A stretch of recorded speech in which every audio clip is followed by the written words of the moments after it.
Okay, we're actually doing pretty well on time, so we're going to move on to our last speaker of the first afternoon session.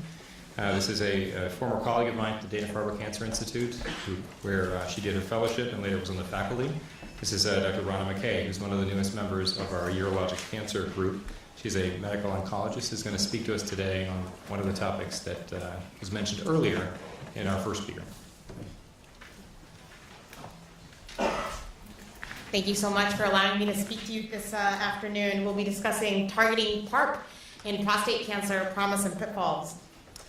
So prostate cancer, as you all may know, is a very common disease. 1 in 8 men in the United States get prostate cancer, and probably all 1 degree of separation from somebody that we know that has prostate cancer.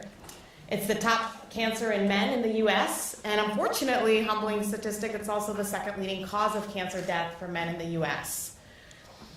And the natural history of men with prostate cancer is the majority of men actually present with localized disease and get treated with either surgery or radiation. And the majority of those patients are actually cured of their disease, but there is a subset of patients who go on to relapse, receive androgen deprivation therapy, and then some of those patients go on to develop metastases and ultimately castration resistance, which is a lethal disease that we haven't yet figured out how to cure. The landscape for patients, the treatment landscape for metastatic castration-resistant prostate cancer has been changing over the last decade. There's been several new agents that have been approved, including 2 chemotherapy agents, an autologous cellular immunotherapy, Sipuleucel T, 2 hormonal agents, abiraterone and enzalutamide, and also a radiopharmaceutical and radium-223. And there's really nothing that's come around. No new agents have been approved since 2013. And over the last several years, what we've been doing is actually moving our current therapies, such as docetaxel, enzalutamide, and abiraterone, into the hormone-sensitive space. And we continue to struggle with actually treatment modalities for patients who develop resistance. And as you can see here, these are the pivotal phase 3 trials that were done in metastatic CRPC patients, and we certainly have moved the needle with regards to overall survival, which now is upwards on 3 years for patients who develop resistance, but we still have a lot to do. The mechanisms of resistance, unfortunately most patients do develop resistance to therapy. Durable remissions are not common, and so we need to figure out a way to overcome this. And the prior speaker just talked about sort of the androgen-dependent mechanisms of resistance. Androgen-dependent mechanisms of resistance, including AR amplification, gene mutation, ectopic androgen synthesis, fusion proteins, and non-canonical AR signaling, but there are also other AR-independent mechanisms such as immunologic escape, proliferative signals, survival signals, alterations of the bone microenvironment, stem cell factors, DNA repair, that we need to understand and explore more and better target. And historically, actually genomically characterizing men with metastatic prostate cancer has been difficult. Unlike most solid tumor malignancies, predominantly this cancer affects the bone. Patients have very dense sclerotic bony metastases, and actually the physical biopsy of those patients, the decalcification of the bone, has led to problems actually with genomically characterizing these patients. You acidify the bone, decalcify the bone, and then you basically denature the DNA, and you're not able to genomically profile these patients. So I think there have been challenges along the way, but this has been a landmark project that I'm going to mention between Stand Up to Cancer, the Prostate Cancer Foundation, actually trying to genomically characterize the landscape for men with advanced prostate cancer. Sequencing mainly here happened at the Broad and University of Michigan. It was a collaborative project across 6 different institutions. And this led to a pivotal landmark article from the first 150 patients who were actually completely sequenced. And the data showed that there were alterations in the WNT pathway, PI3 kinase pathway, as we've heard, AR pathway, the DNA repair pathway, which I'll highlight on, and cell signaling. And historically, I think, the biggest revelation of this paper is the alterations in the DNA repair pathway. And what they found was that 34 of 150 patients who were analyzed, 22.7% actually harbored mutations in DNA repair genes. And of those, actually 8% of patients actually harbored germline mutations in DNA repair genes. And this is exciting, of course, because it has potential therapeutic implications. And this segues into this paper by Pritchard and colleagues actually looking at inherited DNA repair genes in men with metastatic prostate cancer. They looked at 692 men with metastatic prostate cancer, unselected for family history or age at 8 centers, and did isolated germline DNA using multiplex sequencing to assess 20 DNA repair genes. And confirming what was originally demonstrated in the Cell paper, that upwards of 11.8% of men actually had aberrations in the DNA repair pathway. 84 germline DNA repair genes were mutated in 16 genes, and mutation frequencies did not differ by age or family history, which we historically use to help us direct germline genetic testing for these patients. And this prevalence far exceeded the prevalence seen in localized prostate cancer and among patients without cancer. Most of these mutations were seen in BRCA2, but a subset in ATM, CHEK2, and BRCA1. And these findings were so riveting, and the prevalence actually so high that actually in the NCCN guidelines recently adopted a consideration for germline testing for all men with metastatic prostate cancer. That's a lot of patients. And men with high or very high localized disease. We actually don't even have the infrastructure to do this with regards to genetic counseling. But, you know, there's a lot unknown still about this story. There are certainly studies that have shown that patients with localized disease who have known germline BRCA1/2 alterations have an increased risk of progression and decreased survival compared to their counterparts who don't have mutations. However, for patients with metastatic disease who have somatic plus minus germline alterations, it's unclear the natural history of that disease. And I present here two completely opposing studies that were recently presented at ASCO just last year and just entered the literature recently. Phase 2 study of abiraterone with or without veliparib, stratified by ETS fusion status, presented by Maha Hussain. And this other trial, a phase 2 trial, looking at Abi versus enzalutamide for patients with CRPC. And in one study, the patients who were HR deficient actually had improved outcomes. In the Hussain study, there was improved PSA responses, improved objective responses in mutated patients. And in the other study, the mutated patients actually had worse outcomes. And of course, it's difficult to compare because these are heterogeneous patient populations, but we still don't even understand what is the natural history of people who are mutated, whether it be somatic or germline in the metastatic setting. Now, this is, of course, exciting, as I alluded to, because it has therapeutic implications with regards to the concept of synthetic lethality. And in normal cells, both homologous recombination and base excision repair are needed for DNA repair, primarily through BRCA1, BRCA2, PARP. In patients who have deficiency, biallelic deficiency in homologous recombination, they lose BRCA1 to ATM. They're solely dependent on PARP1 or base excision repair, primarily via PARP1 for their DNA repair. However, in patients who are mutated and then they receive a PARP inhibitor that blocks PARP1 or potentially a platinum, that results in cell death. And so this is sort of the concept of synthetic lethality, and why these novel findings have resulted in a lot of excitement in the field about PARP inhibitors to treat patients with prostate cancer. And additionally, there's a lot of riveting studies out from Karen Knudsen's group about the crosstalk between AR and PARP. PARP is not just involved in the DNA damage response, it also regulates gene expression via modulation of transcription factors and regulation of chromatin, modulates transcriptional activity of its transcription factors. So there's a lot of crosstalk between the AR pathway and the DNA repair pathway. It's thought that the PARP inhibitors appear to block the catalytic activity and roughly have, do this in an equivalent manner, but their ability to actually trap PARP to the DNA is different between the different PARP inhibitors that are out there, but whether that's actually clinically significant is yet to fully be determined. And as I alluded to, it's not just PARP inhibitors, but increased mutant neoantigens open the door for potential immunotherapy in this disease that's traditionally not responded to ipilimumab or other checkpoint inhibitors. We talked about PARP inhibitors and platinum, but also ATM inhibitors, CHEK1 inhibitors, ATR inhibitors, MDM2 inhibitors. These are all pathways involved in the DNA repair.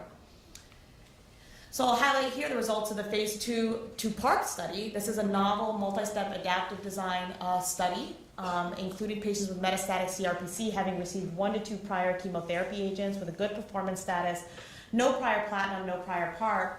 The primary endpoint was a little bit unique, different than what we're traditionally used to seeing. It was a composite endpoint of both objective response as assessed by RECIST, PSA response, and also CTC decline.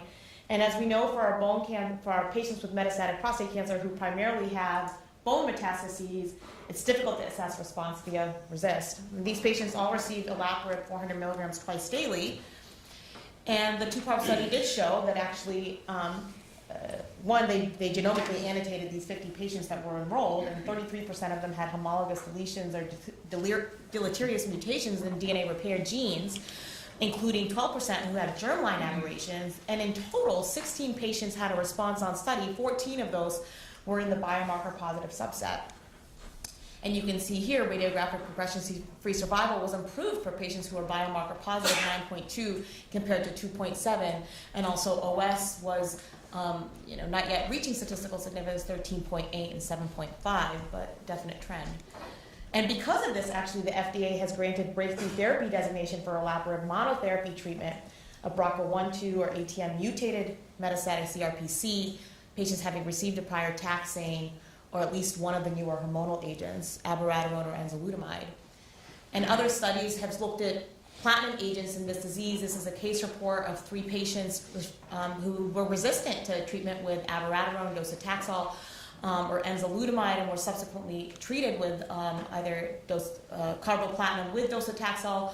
Actually, they all received carboplatin with docetaxel and had dramatic responses. I'll highlight here the results of the olaparib durvalumab study, which were just recently presented at the GU ASCO meeting just earlier, the last 2 weeks ago. And these patients enrolled on the study had metastatic CRPC, had received prior Abi or Enza, no prior platinum or PARP, and received treatment with olaparib and durvalumab with a PD-L1 inhibitor.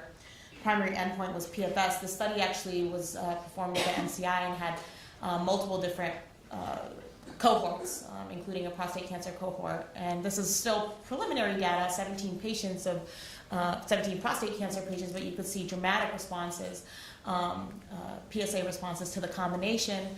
And also based on mutation status, patients who were mutated had an improved PFS compared to the non-mutated or unknown patients.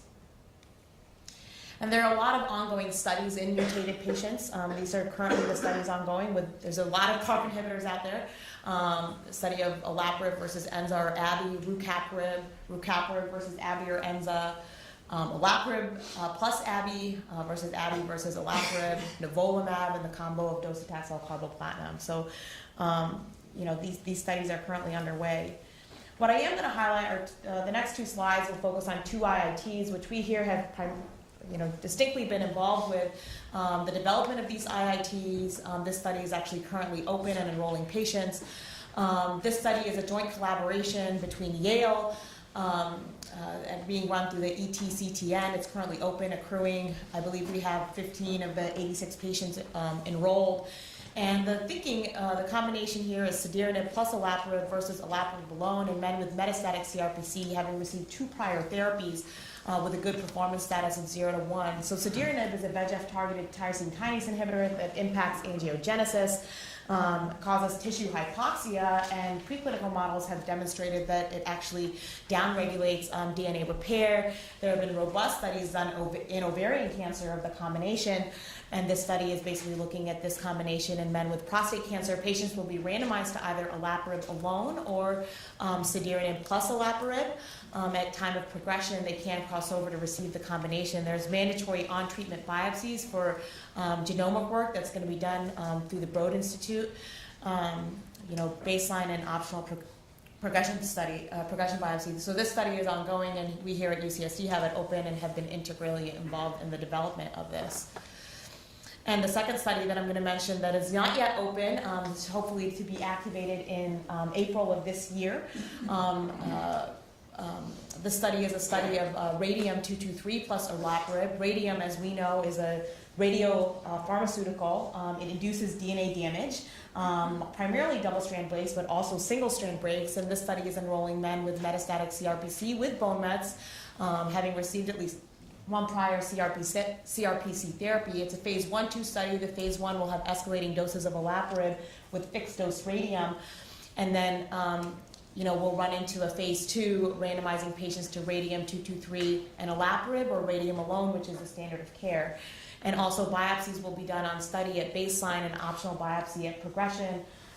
We've been working very closely with the NCI and the MOCA lab to do the genomic sequencing that'll be done on this work, and working with Chris Jamison's team to actually try to integrate PBMC collection and isolation, because one of the next questions is, well, can we actually do a triplicate of radium-223 olaparib plus a PD-L1 or PD-1 targeted therapy?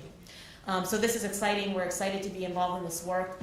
And looking to see how we can, both of these studies that I just highlighted are actually in unselected patients, trying to see how we can actually sensitize patients to olaparib or PARP inhibitor therapy. So we still have lots to do. One is develop and refine a set of biomarkers to use for patient selection and incorporation of these biomarkers into prospective trials. Every single one of the studies that I mentioned to you today has a different, biomarker platform for selection. And actually being able to develop a unified biomarker would be key. We've just been focusing on the mutation status, but really understanding the functional relevance of these genes is also critically important. A lot is known about BRCA1, BRCA2, ATM, but there's a lot of other DNA repair genes for which we just don't quite yet know how significant they are and what is their functional relevance.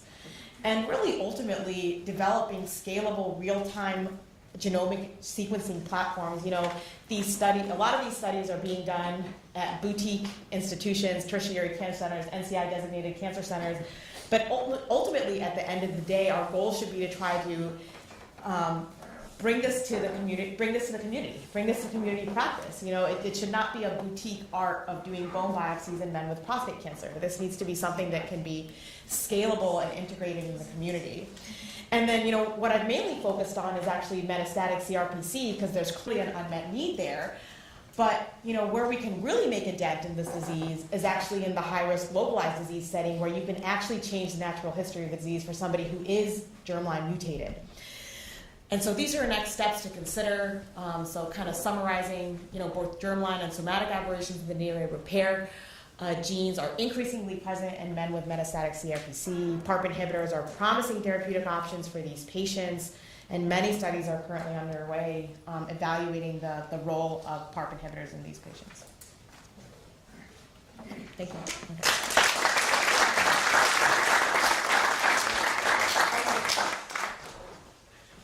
Okay. So we're doing great on time. We have time for a couple questions if anyone has one.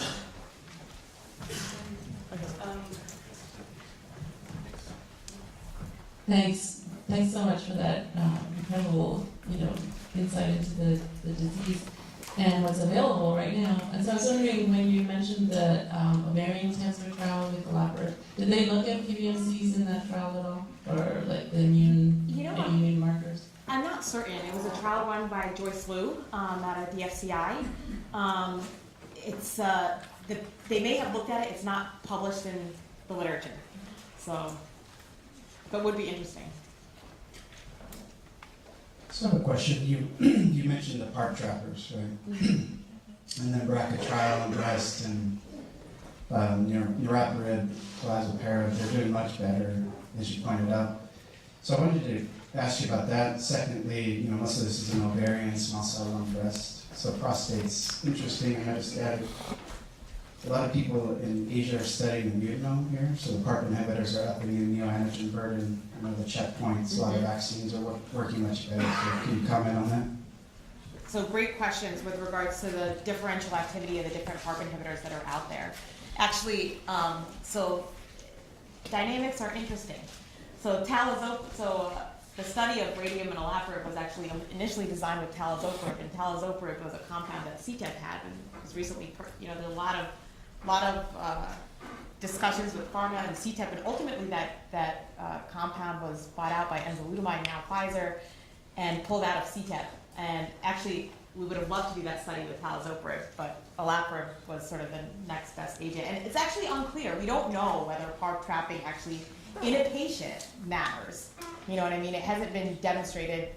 Like, the efficacy of these agents in patients have not been compared head to head, and we don't know whether it actually matters. You know, so now with regards to the question of using these agents in mutated patients, you know, or using these agents to kind of sensitize, I guess, patients who are, I guess the better question is, using immunotherapy in patients who are mutated in addition to PARP inhibitors. That's certainly being explored. That's the basis of that olaparib durvalumab study that I mentioned. It's done in non-mutated patients. But thinking of how can you, you know,